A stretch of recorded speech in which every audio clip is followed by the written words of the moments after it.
18 दिन की मैंने तैयारी की और 18 दिन में मेरा मेंस बहुत ही शानदार गया। सारा का सारा तैयारी मैं गांव में रहकर जॉब करते हुए घर से, जहां पर आपको कोई सुविधा नहीं बीपीएससी के संबंध में, जिनका बीपीएससी सिविल सर्विसेज से एक्सपोजर नहीं होता है कि पहले एक जॉब ले लेते हैं, चाहे ग्रुप डी का हो, रेलवे का हो, एसएससी का हो, फिर बीपीएससी की तैयारी कर 25 मिनट में लिख भी नहीं पाया थी और मैं रोने लगा। 66वीं में हो, 67वीं में हो या 68वीं में हो, मेरा सिलेक्शन होगा होगा होगा, ये कॉन्फिडेंस मुझे आ गया था और सिलेक्शन हुआ है। गम हो या खुशी, दोनों को बांटिए। बांटने से खुशियां बढ़ेंगी और गम कम होगा। Welcome friends, M Singh foundation YouTube channel पे आप लोगों का स्वागत है।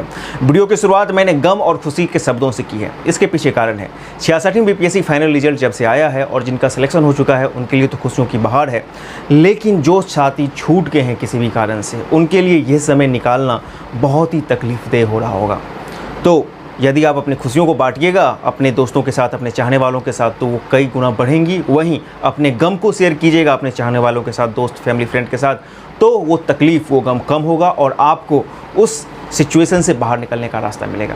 तो आज का वीडियो बहुत ही इंपॉर्टेंट होने वाला है। इसमें मैं डिस्कस करने वाला हूं जो मेरा सफ़र रहा है बीपीएससी का, मेरा जो सिलेक्शन हुआ है, और आगे आने वाले बच्चे जो नए कैंडिडेट हैं उनको क्या क्या गाइडलाइन लेनी चाहिए, उनको क्या करना चाहिए, क्या नहीं करना चाहिए, पीटी मेन से लेकर के अपने फाइनल सिलेक्शन तक। तो हर एक चीज़ को मैं बात करूंगा।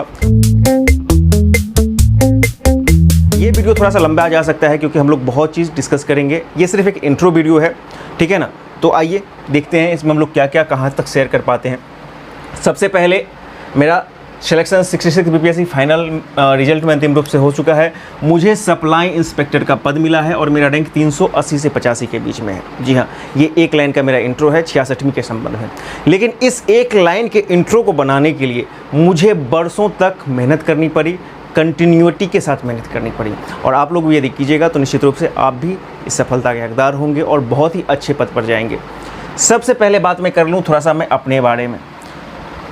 आप मुझे YouTube पर पिछले 2 साल 2.5 साल से देख रहे होंगे निश्चित रूप से एग्जामिनेशन के अपडेट के देने के संबंध में। लेकिन ये तो मेरा एक ऑनलाइन इंट्रो है, मतलब ऑनलाइन मेरी पहचान है कि मैं एम सिंह फाउंडेशन यूट्यूब नाम का एक चैनल चलाता हूँ जो एजुकेशनल वीडियो डालता है, खासकर वैकेंसी के अपडेट के संबंध में। लेकिन इससे पहले भी एक और मेरा इंट्रो है कि मैं 2013 से बिहार सरकार के अंतर्गत पंचायत शिक्षक 1 to 5 में कार्यरत हूँ और बुनियादी विद्यालय में कार्यरत हूँ।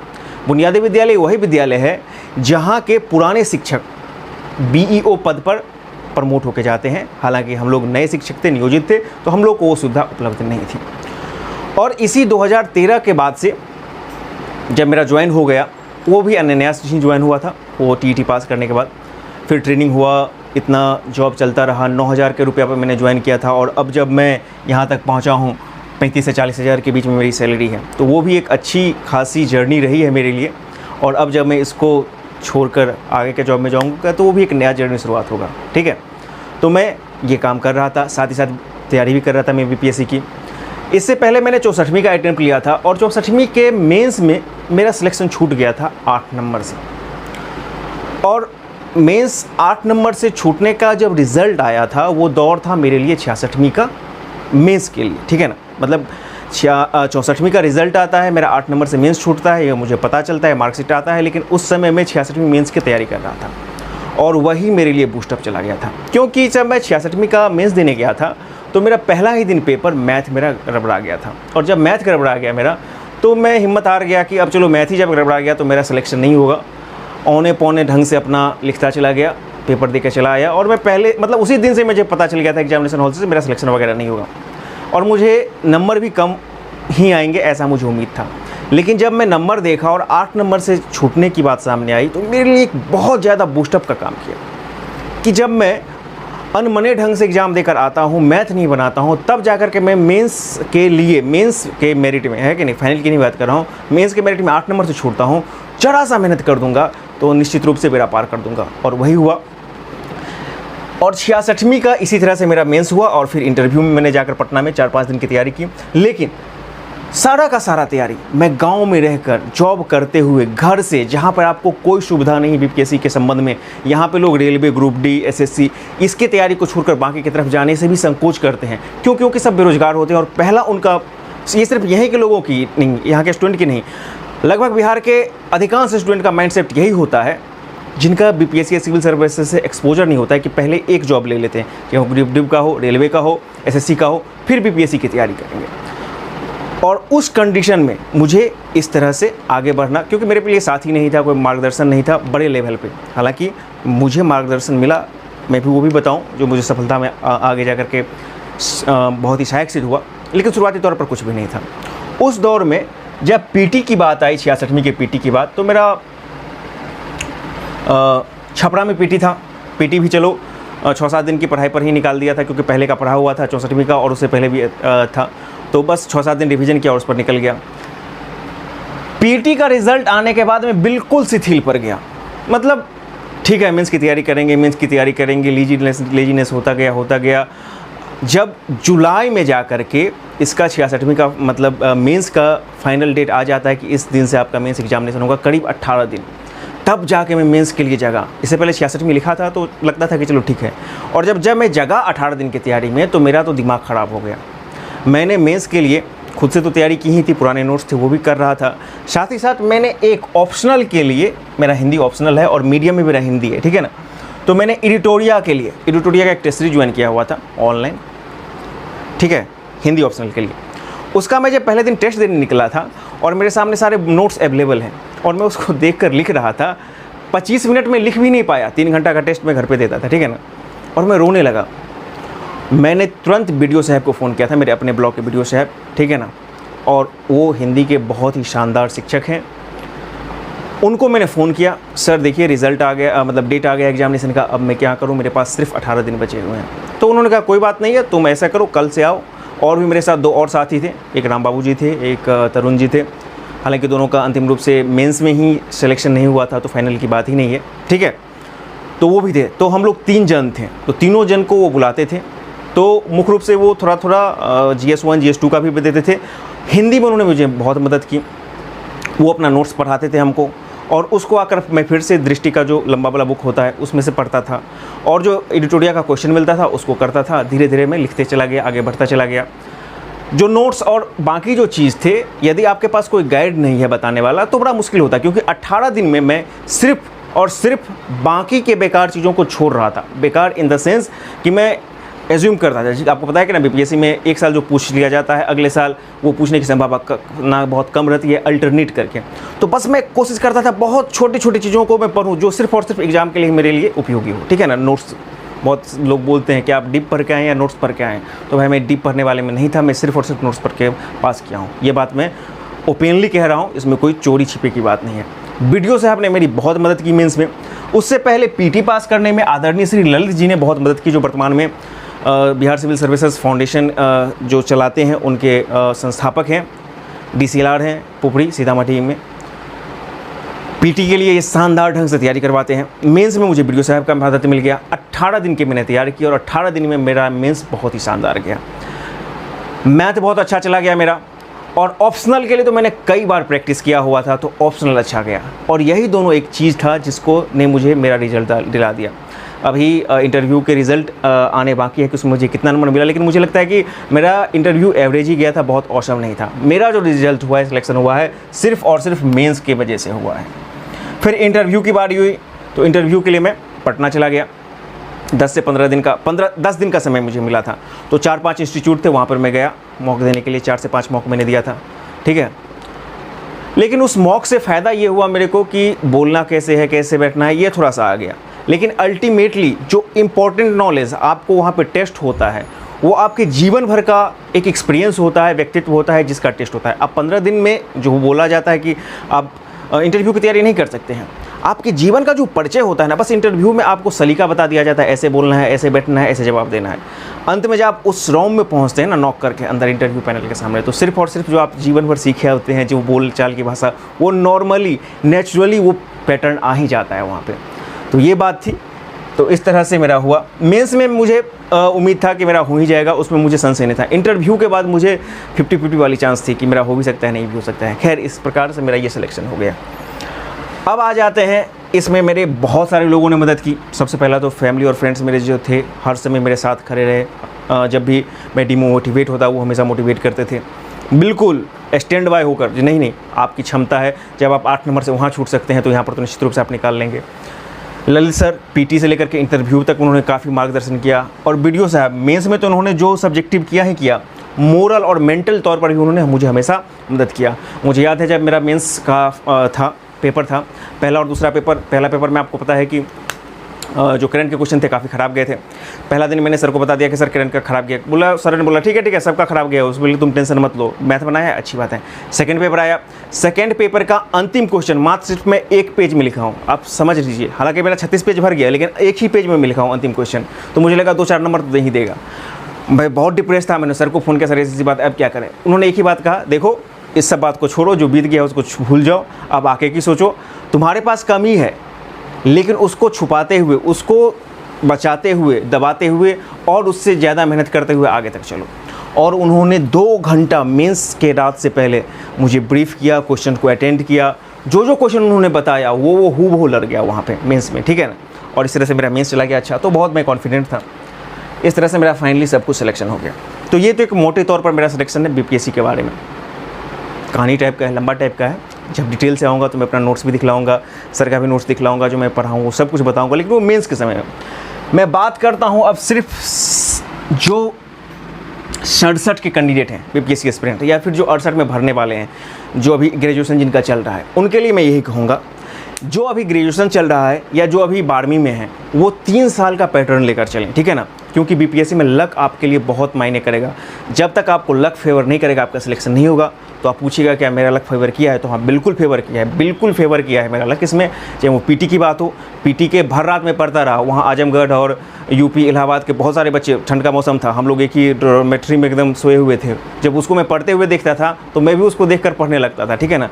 लूसेंट वगैरह और बिहार का जो बुक वगैरह था, और उसके कारण क्या हुआ कि मेरा रात भर में लूसेंट कवर अप हो गया। सिंहावलोकन मतलब कि एक नज़र में सबको देख लेना, और इसके वजह से मुझे जो इजी क्वेश्चन थे वो गलत नहीं हुए, और गलत नहीं हुए तो अच्छा स्कोर आ गया पीटी में। मेंस में वीडियो साहब आ गए, अपने से तैयारी कर रहा था तो ऑब्वियसली लकी था। और इंटरव्यू में भी कहीं ना कहीं चलो ठीक है, एक पैनल पकड़ा गया, उतना कह सकते हैं कि बहुत अच्छा भी नहीं, बहुत बुरा भी नहीं, एक एवरेज था। गंगा पर ही मेरे से 15 सवाल 20 सवाल पूछ लिया गया था, उसी में टाइम निकल गया। तो हाँ, लक मेरे को फेवर किया है, अनडाउटेबली लक फेवर करना चाहिए, तभी आपका बीपीएससी में सिलेक्शन होगा, कुछ अपवादों को छोड़कर। तो इसीलिए जो नए बच्चे हैं अभी से पीटी मेंस और इंटरव्यू ये सोचे, कॉन्फिडेंस होना बहुत ज़रूरी है। 64वीं में मेरा कॉन्फिडेंस कहीं नहीं था, और 66वीं में मेरा हमेशा कॉन्फिडेंस था कि मेरा निकलेगा, सिर्फ इंटरव्यू के बाद के कुछ दिनों को छोड़कर। हुआ भी यही, कॉन्फिडेंस होना। जब तक आप खुद पर कॉन्फिडेंस नहीं कीजिएगा कि आपका निकल रहा है, तब तक कोई आपका एग्जामिनेशन क्लियर नहीं करवा सकता है। तो नए बच्चे जिनके पास 3 साल का समय है या जिनके पास 1 साल का समय है, पीटी मेंस और इंटरव्यू ये सोच कर चलें। अपने व्यक्तित्व में हमेशा ये सोचें कि एज एन अधिकारी जब आप बनिएगा तो क्या कीजिएगा, वो रुतबा, वो बर्ताव आपके पास आना चाहिए। सक्सेसफुल लोग जो इस फील्ड के हैं उनसे मिलते रहिए, उनसे बात करते रहिए, आपका जो सिलेबस है उसके अकॉर्डिंग तैयारी करते रहिए, ये होनी चाहिए। अब जो सिर्फ और सिर्फ 67 के कैंडिडेट हैं, उनसे मैं हाथ जोड़कर कहूँगा, आप अभी मेंस को छोड़ दीजिए। जो खासकर नए बच्चे हैं उनके लिए बात कर रहा हूँ, जो पुराने एक्सपीरियंस है उन पर तो मैं कुछ बोल ही नहीं सकता हूँ, उनके पास इतना कैपेसिटी है कि कुछ भी कर सकते हैं। जो नए बच्चे हैं जिनका बार बार मेंस पीटी छूट रहा है, वो अभी मेंस के चक्कर में नहीं पड़ेंगे, सिर्फ और सिर्फ पीटी की तैयारी करेंगे 67 के लिए। और 67 के पीटी के लिए वही बुक है जो बेसिक बुक है, चाहे आप लूसेंट पढ़ते हैं, घटना चक्र पढ़ते हैं, क्राउन पढ़ते हैं, या दृष्टि का जो वॉल्यूम होता है वो पढ़ते हैं, जिसको भी आप पढ़ चुके हैं उसको एक बार पूरे तौर से पढ़ लीजिए।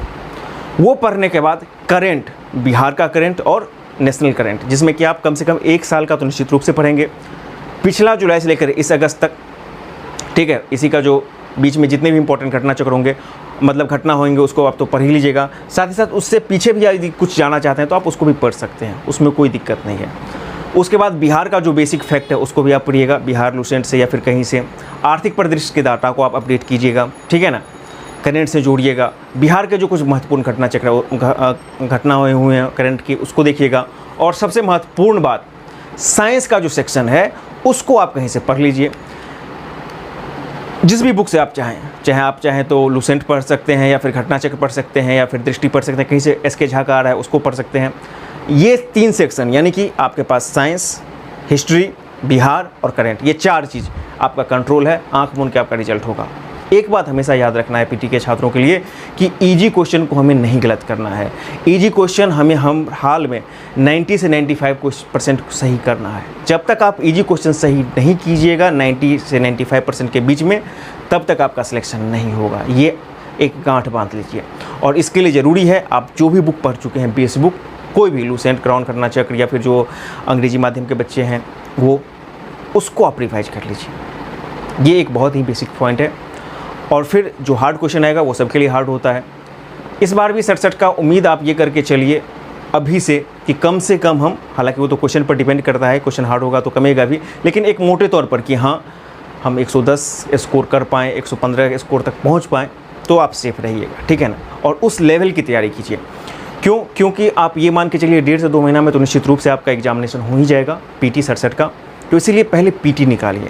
और जब आप पीटी निकाल लीजिएगा, हालांकि मैंने कहा एक ये मोटे तौर पर एक नट एंड सेल में वीडियो है, जैसे ही मैं फ्री होऊंगा तो फिर पीटी के लिए भी क्या क्या टॉपिक पढ़ना है, कौन सा बुक पढ़ना है, उसके लिए अलग से लाऊंगा। और जब आपका पीटी हो जाएगा तो मेंस के लिए भी मैं आगे से बताऊंगा। मेरा आगे का ये मकसद रहेगा, खासकर अभी मेरे एरिया में बहुत सारे छात्र हैं जो बीपीएससी के नाम से डरते थे। अब उनमें एक अचानक सा रौब आ गया है, एक अचानक सा उनमें बदलाव आया है। वो फ़ोन कर रहे हैं कि मुझे भी करना है, मुझे भी पढ़ना है, आप बताइए।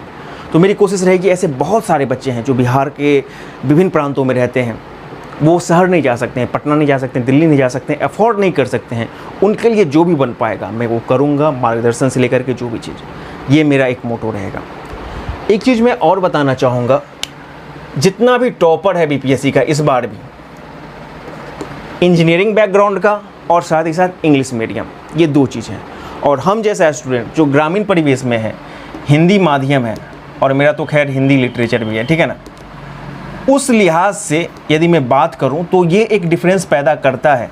जी हाँ, 65वीं में पिछली बार जो हिंदी माध्यम का टॉपर था उसका रैंक था करीब 70 या 75, जब जाकर के उसको डीएसपी मिला था, जबकि 65वीं में अच्छा खासा एसडीएम और डीएसपी का संतुलित सीट था। इस बार भी देखना पड़ेगा टॉप 20 में हिंदी माध्यम का है या नहीं है, टॉप 10 में तो नहीं है। तो मानविकी विषय के छात्र जब साइंस या फिर इंजीनियरिंग बैकग्राउंड और खासकर इंग्लिश मीडियम वाले से टकराते हैं तो मानवीय विषय के छात्रों को हमेशा नुकसान होता है कुछ ना कुछ का। इसका बचने का एक उपाय है कि आप मेंस में पेपर 1 यानी कि GS 1, GS 1, 2 और ऑप्शनल का ज़्यादा से ज़्यादा लिखने का प्रैक्टिस सेट सीरीज़ को ज्वाइन कीजिए। जितना से जितना लिख सकते हैं आप। फैक्ट पीटी सेट वाला भी आपका काम करेगा, फैक्ट आप जो पढ़ेंगे वो वाला भी काम करेगा। फैक्ट आपके पास है, बस लिखने की शैली आ गई। जितना से जितना आप प्रैक्टिस करके जाइएगा तो आपको ये बचा के रखेगा। नहीं तो निश्चित रूप से यहाँ पर बायस होता है साइंस बैकग्राउंड वाला, हिंदी इंग्लिश मीडियम वाले के साथ नुकसान होता है हिंदी वालों का। लेकिन ये सब बात की बातें हैं। पहले आप पीटी पास कीजिए, मेंस के दहलीज तक पहुँचिए और आगे की तैयारी कीजिए। जो नए बच्चे हैं वो जो 12वीं में भी हैं या मतलब उसके बाद 12वीं पास करके ग्रेजुएशन फर्स्ट सेकेंड ईयर में है, वो पूरा बीपीएससी का पैटर्न समझे पहले, ठीक है ना, और एक लंबे पैटर्न में तैयारी करें। जिनके पास 1 साल बचा हुआ है वो पीटी से लेकर के मेंस सबको एक साथ सोच कर चलें, और जो बिल्कुल अभी एज पे हैं वो सिर्फ और सिर्फ अभी पीटी की तैयारी करें। तो आज की वीडियो में इतना ही है, बस एक नट एंड सेल है। मैं सेपरेट अलग अलग पार्ट और अलग अलग चीज़ों का वीडियो लेकर आऊँगा आपके लिए, ताकि आपको कोई तकलीफ ना हो। फिलहाल इतना ही मैं आज की वीडियो में बोलना चाहूँगा। चैनल को जरूर सब्सक्राइब करें, अपना प्यार और सपोर्ट बना के रखें। मेरी सफलता आपकी सफलता है, ये मैं लिख के दे रहा हूँ। मेरे साथ जुड़े रहिए, मेरी बातों को, और मेरे साथ बहुत सारे जो सफल छात्र हैं उनका भी मैं आपके लिए एक अलग अलग इंटरव्यू लाऊंगा। बहुत ज़्यादा अच्छे अच्छे मार्गदर्शक हैं हमारे पास, ठीक है ना, उनसे भी मैं आपको मुखातिब करवाऊँगा। और बस एक बार ठान लीजिए कि हाँ हमको निकालना है तो निकाल ही लीजिएगा, ठीक है। और ये चीज़ मैं अपने दोस्तों को मैं बोलता हुआ था। मेरे एक मुर्शिद भाई जी हैं जिनका भी सचिवालय हैं, राहुल जी हैं, वो भी बोलते थे, बस वो मजाक में ही कहते थे कि आपने एक बार बीपीएससी के चक्रव्यूह को तोड़ा है तो निश्चित रूप से आप इस बार तोड़िएगा, 66 में तोड़िएगा, 67 में तोड़िएगा, 68 में तोड़िएगा, फाइनल तक आप जाइएगा ही। आप घुस तो गए, लेकिन निकल के भी आइएगा, यानी कि फाइनल सिलेक्शन लेकर भी आइएगा। और मैं ही बोलता था हाँ 66वीं में हो, 67वीं में हो या 68वीं में हो, मेरा सिलेक्शन होगा। ये कॉन्फिडेंस मुझे आ गया था और सिलेक्शन हुआ है। अब आगे मेरा भी कोशिश रहेगा थोड़ा सा रैंक सुधार लिया जाए, और मेरी ये भी कोशिश रहेगी मेरे साथ बाकी जो छात्र हैं उनको भी मैं आगे लेकर जाऊँ। यदि आप आगे बढ़ गए और आपके साथ ही पीछे छूट गए तो उसमें कोई मज़ा नहीं, ठीक है। जब सब साथ मिल कर के आगे बढ़ेंगे ना, तब उसका एक अलग मज़ा होता है। तो आज की वीडियो में इतना ही। Thank you very much. Subscribe करें हमारे चैनल एम सिंह फाउंडेस को, और बेल आइकन को प्रेस करने के बाद नोटिफिकेशन को ऑन कर लें कॉम्पिटिटिव एग्जाम की तैयारी एवं संबंधित सभी जानकारी सबसे पहले पाने के लिए।